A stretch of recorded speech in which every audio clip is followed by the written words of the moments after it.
તો ઢોરને બાંધવા માટે કિલ્લો જોઈએ અને કિલ્લે ઊભો રાખો તો એમ બંધાય નહીં. એના માટે સાકર નાખવી પડે ગળામાં અને પછી ચીલે બાંધવી પડે. પણ પછી તમે આખો દી બાંધી રાખો, એને ખાવાય ન દો, પાણી ન પીવડાવો તો એ કેટલા દિવસ જીવી શકે? એને ટાઈમે બધું કરવું પડે ને.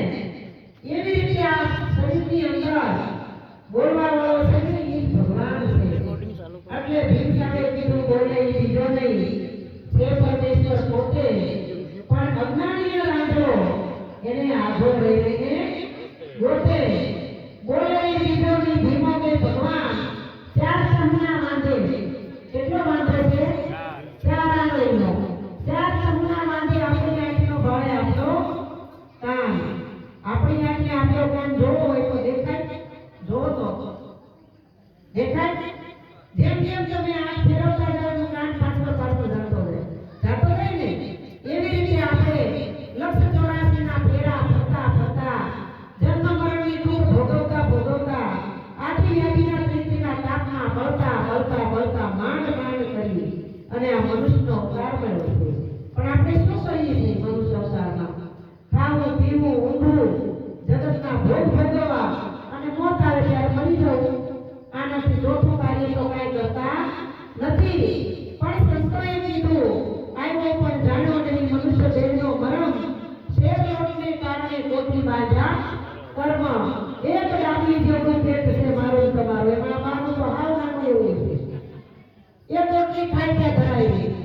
પણ હમણાં ભગત જાતા હતા કે જીવ શોધી લઈને તારો સસવારો. આ જીવ કોના અઠવાડિયા વિશ્વની અંદર આવ્યો છે? કોઈનો હંગાત લઈને આવ્યો છે? એકલા આવ્યા અને એકલા જવાનું છે. આપણે કાંઈ આવ્યા ત્યારે આવ્યા નહોતા અને જાશું ત્યારે લઈ જવાની વ્યવસ્થા પણ નથી અને લઈ જવાની વ્યવસ્થા નથી તોય અહીંયા બધા ડખા થાય છે. જો આરે કાંઈક લઈ જવા તો શું કરે? અમારા બે તો તબલા ઢોલકી બધું હારે લઈ જતો ગુજરાત બધું વગાડીશું ત્યાં વગાડીશું પણ ત્યાં મારા તમારા માટે કોઈ આવો માંડવો નથી નાખ્યો, કોઈ આવા ગાદલા નથી નાખી દીધા. ત્યાં તમને કોઈ ગાદલા ઉપર બેહાડી સાઈડ સાઈડ પાણી ચા કોઈ નહીં આપે. અહીંયા બધું આપે છે, તૈયાર છે.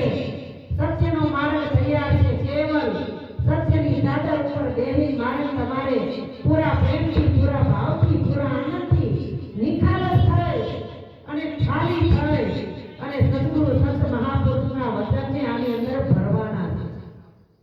પણ આપણી તૈયારી નથી. આપણે જડતા બાંધી બેઠા છીએ કે બસ તમને એમ થઈ ગયું કે કરુણા સાગર સિવાય આ જગતમાં અમારો કોઈ ભગવાન નથી. મને એમ થઈ ગયું કે ગુરુ સિવાય મારો કોઈ ભગવાન નથી.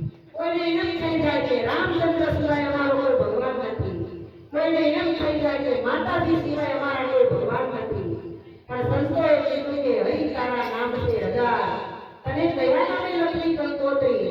તું તો રોજ રોજ બદલે મુકામ, તને કયા નામે લખી કંકોત્રી?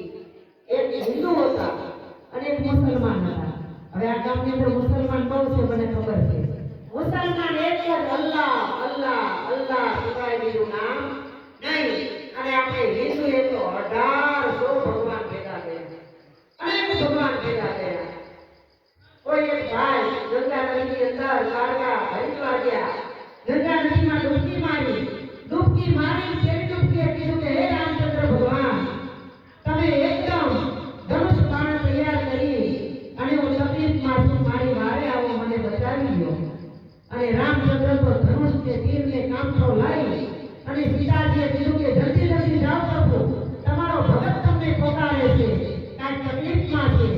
ભગવાન કે આ ભગત એક લોટો નાખશે મારું નામ લે, બીજા લોટાએ કૃષ્ણને બોલાવશે, ત્રીજા લોટાએ રામાપીરને બોલાવશે, ચોથા લોટાએ શેતાનને બોલાવશે, વળી દેવીને માતાજીને પુત્રીને મહાવીરને બધા ભગવાનને બોલાવશે. આ એક નથી, આ કેટલાય ભગવાનને બોલાવશે. લક્ષ્મીજી કે પણ અત્યારે તો સીતાજીને તમને બોલાવે, તમે જાઓ. રામચંદ્ર તો સજી ધજી તૈયાર થયા, ધનુષબાણ હાથમાં સુધી કામ પર ભરાયો. દેવી મોજડી થઈને હાલવા ગયા ત્યાં તરત બીજો લોટો નાખી દીધું કે હે કૃષ્ણ કનૈયા, મારી વારે આ બાંસુરી તૈયાર કરી મને બચાવ. ચક્ર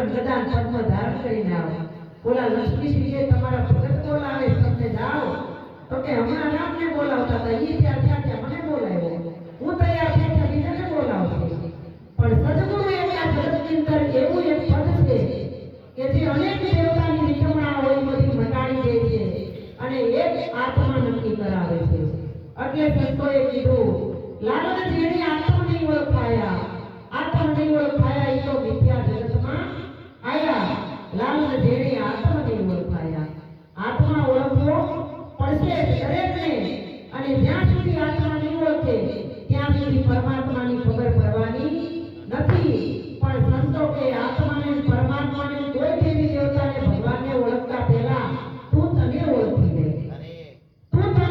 લે અને તું તને ઓળખી લે છે કે 33 કરોડ દેવતા તારી ભીતરની અંદર રમાયેલા છે પણ આપણે આપણને ઓળખતા નથી ઓળખતા કે અસવારાની જરૂર છે તમે ભજનમાં આવ્યા તો બેસા બેન બધું ભેગી થઈને આવ્યા હોય આ તમે બેનો કેટલા પણ ભાઈ કેટલા સમજો ચાર પાંચ છ તો અમારા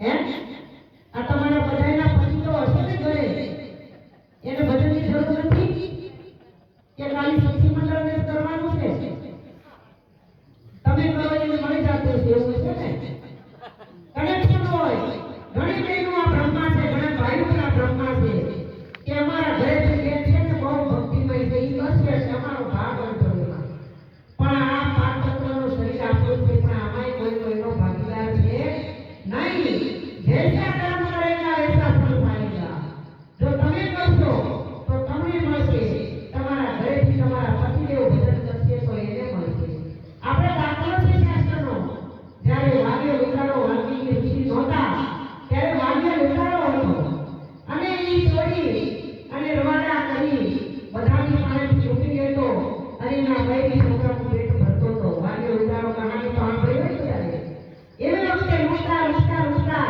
એને એક વખત નારદ ભગવાન પ્રગટ થયા નારદજી આવ્યા હાથમાં વીણાને કરતા લઈ અને વાલીઓ કે ઉભો રહે લંગોટા તારી પાસે જે હોય એ મને આપી દે નારદજી કે મારી પાસે તો કાંઈ છે નહીં માથામાં ટોપી લીધી છે એમાં ફૂલની રેડી નાખી છે એક હાથમાં તલવાર છે એક હાથમાં મંદિરા છે મારી પાસે કાંઈ છે નહીં મારી પાસે વીણા અને આ ખંડરી સિવાય કાંઈ નથી આમાં હું તને હું આપો આમાં તને હું મળી જાય ઈ જે હોય એ પણ અહીંયા બધું મૂકી દે નારદજી વાગ્યાને કીધું કે તારું નામ શું તો કે મારું નામ વાલિયો પણ મને લુકારા તરીકે બધાએ ઓળખે છે હું કોઈ પણને છોડતો નથી સંત હોય કે ભગત હોય કે કોઈ ગમે એવો મોટો માણસ હોય કે સામાન્ય જીવ હોય જેટલા આવે એટલાને લૂંટી લઉં છું ત્યારે નારદજીએ કીધું મને લૂંટી લેજે પણ તું આ પાપ કર્મ કરે છે અને કેટલા પાપના પોટલા બાંધે છે આમાં કોઈ ભાગીદાર કરું